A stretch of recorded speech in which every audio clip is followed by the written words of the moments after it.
So ayan po mga ka-GM, dito sa sakyan ng customer natin, talagang pinilit niya na madala dito sa workshop para ipagawa, no? Kung mapapansin po ninyo, biskag na yung ano niya, yung gulong niya rito. Ayan po, titignan po natin yung ano niya dito sa kanyang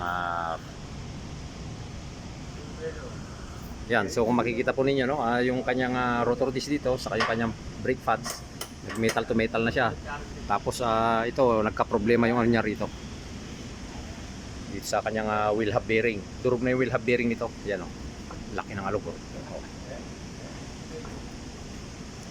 Yan siya. Wala na, tanggal na yung ano, durog na yung pinaka bearing niya sa loob. So yan po yung naging problema niya rito. Buti nadala pa niya dito sa workshop, no. Ano na yung gulong niya dyan. Tapos dito sa kabila, okay naman. Okay naman siya rito. So ang nangyari dito lang talaga, nadurog yung wheel hub bearing niya rito sa kanyang spindle. Tapos yung kanyang rotor disc saka yung kanyang brake pads, nagkaskasan na. So yan po yung ating titignan at i-quotation natin para sa ating customer. So ayan po mga ka-GM, talagang nabiskag na yung kanyang bearing. Tapos dito sa kanyang wheel hub bearing dito sa outer, yan natanggal na siya. Kaya nagkaroon na ng damage yung pati yung kanyang wheel hub, nagkaroon na yan ng damage. Tapos yung bearing na outer saka inner. Tapos dito sa kanyang brake caliper bracket, yan nagbaga na rin siya kasi kumaskas na yung ano niya rito, rotor disc. Dahil sa pinersa ng customer na madala dito sa workshop, yan po yung nangyari, no. Yan. Sigurado yan, papalitan na natin yung ano niyan. Itong spindle na buo, ito yung kinakabitan ng bearing natin. Tapos itong kanyang wheel hub. Tapos itong kanyang rotor disc. Pero itong rotor disc niya makapal pa.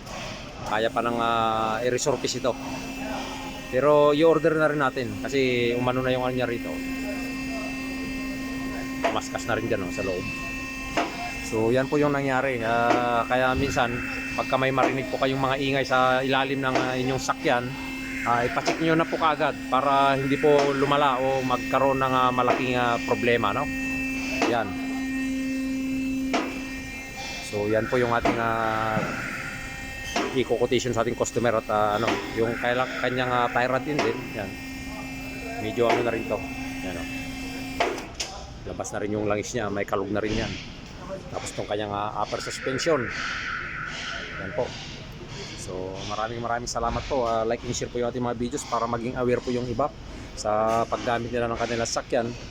So yan po yung nangyayari pagka may problema po, no? Pang ilalim, lagutok, ganyan. Tapos squeaking noise.